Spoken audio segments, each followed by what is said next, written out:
कर हाई कर हाय বাবা বাবা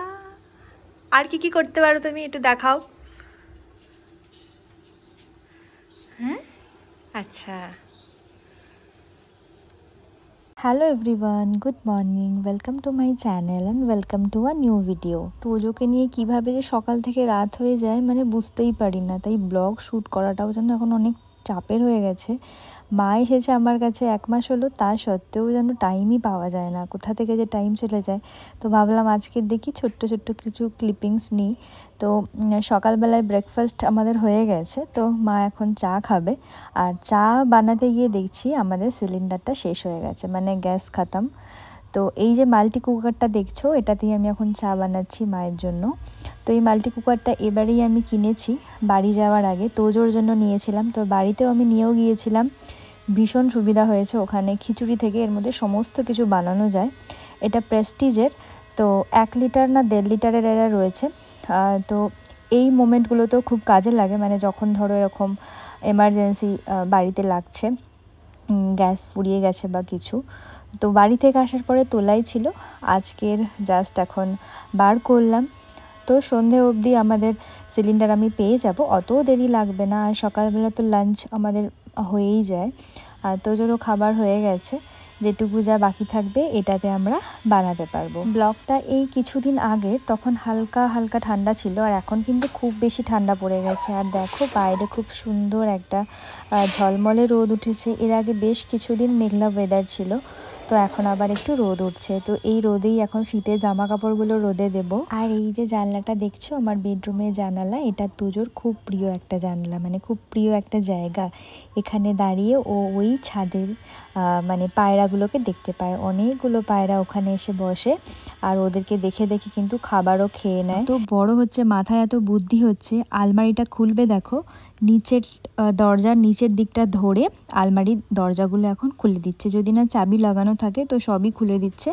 খুলে সমস্ত জিনিসও বার করে নিচ্ছে আর প্রচণ্ড পরিমাণে দুষ্টুমি করছে সেটা আর বলার নয় আর এখন দেখবে তোজো প্রথম মামা বলতে শিখেছে তো সেটাই আমি একটু রেকর্ড করেছি আর মা ওকে একটা লাল টিপ পরিয়ে দিয়েছে সকালবেলায়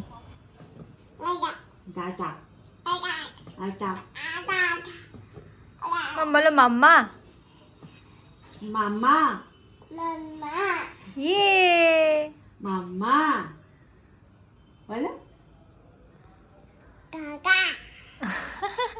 বদমাইশ কিরকম মাম্মা মাম্মা বাবা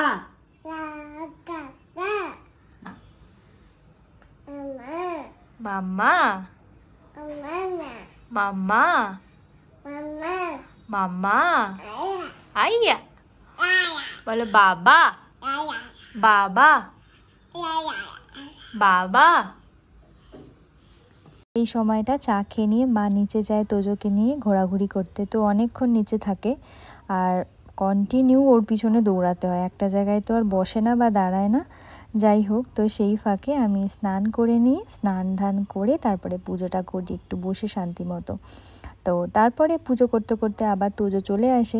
কখনো আবার আমি স্নান করার আগে তোজোকেও স্নান করিয়ে দিই আমি চেষ্টা করি একটু সকাল সকাল স্নান করিয়ে দেওয়া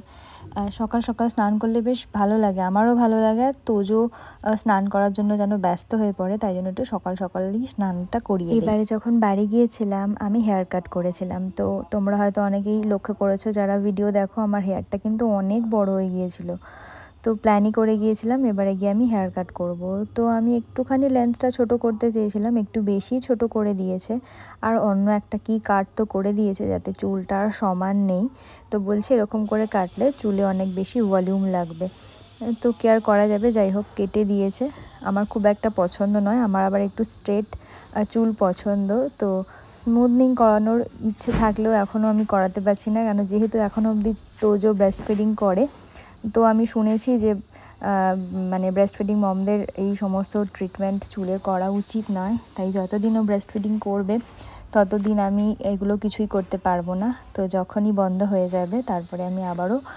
স্মুথনিং বা স্ট্রেটনিং কিছু করাবো তো আমার একবার করানো ছিল কিন্তু ওটা তো আর কন্টিনিউ থাকে না মানে আমার প্রেগনেন্সিরও আগে করা ছিল যাই হোক তো মোটামুটি 2 ইয়ার্স পর্যন্ত আমার তোজোকে ব্রেস্ট ফিডিং করানোর ইচ্ছে আছে, মানে যেটা মানে অ্যাকর্ডিং টু WHO তো সেটাই বলে যে 2 ইয়ার্স পর্যন্ত বাচ্চাদের করানো উচিত এবং তারপরে অবশ্যই ছাড়িয়ে দেওয়া উচিত। আর জানি না তোজোকে কী করে ছাড়াবো, তোজোকে ব্রেস্ট ফিডিং ছাড়ানোর জন্য আমার মাকে লাগবে, তবেই হয়তো আমি এটা করতে পারবো। খুব ডিফিকাল্ট, ও সারা রাত মানে ফিডিং করতে থাকি কিছুক্ষণ ছাড়া, এতে করে আমারও প্রচুর ঘুমের প্রবলেম হয় আর ওরও তাই, এতই ওর নেশা এটার। যাই হোক, এখনও তো ওর 1.5 বছর কমপ্লিট হয়নি, আরও কিছু মাস করুক, তারপরে ভেবে দেখব। এই যে এখন দুপুরবেলার টাইম, দুপুরবেলায় না এই জায়গাটায় একটা মানে পাতলা গদি মতো আছে, সেটাকে পেতে দিই, তো সারা দুপুর এখানটাতেই আমরা কাটাই। আমাদের বেডে যাই না, প্রচণ্ড নোংরা করে সমস্ত খেলনা খাবার দাবার সব কিছু দিয়ে, তাই এখানটাতেই সারা সন্ধে কাটাই। আবার রাত্রিবেলা গিয়ে বেডে শুই, দুপুরবেলাও তোজো ঘুমালে এখানটাতেই ওকে শুয়ে দিই, তো এটা খুব ভালো হয়েছে। আর সোফাতেও ওঠে কখনো কখনো, যদি বাই চান্স পড়ে যায় তো সেক্ষেত্রে এটা সেফ। হাত দেয় না মুখে। কি করছিস তুই?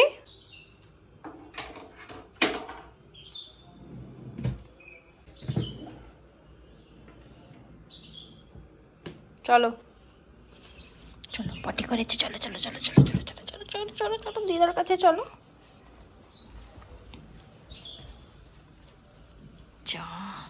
তোজো তো লাঞ্চ হয়ে গেছে, আমার আর মায়ের লাঞ্চ বাকি আছে,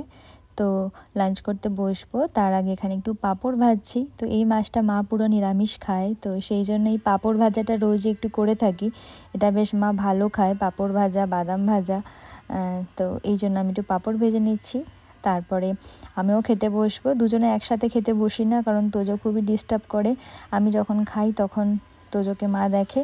আবার তারপরে যখন আমি তোজোকে দেখি তখন মা খেয়ে নেয়। এই যে দুপুরবেলায় ঘুম টুম থেকে উঠে বিকেলবেলায় এখনও যাচ্ছে নিচে, আর এত টাটা করতে শিখেছে, দুনিয়ার সব লোককে টাটা করে, যখন বাইরে যায় সবাইকে টাটা করতে করতে যায়। এখনও যখন তোজো নিচে যাবে, আমি এখন সন্ধেবেলার পুজোটা কমপ্লিট করে নেবো,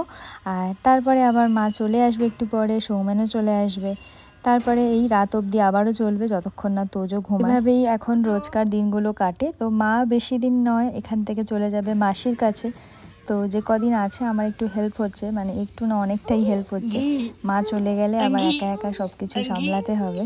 আর বিশেষ করে এই তোজোকে সামলাতে হবে। যাই হোক, এই যে এখন সন্ধেবেলায় খেলা করছে, বাবাও চলে এসেছে। তো চলো, আজকের ভিডিওটা এইটুকুই, খুব শিগগিরই আবার নতুন ভিডিওর সাথে চলে আসবে। সবাই ভালো থেকো, টাটা, বাই বাই।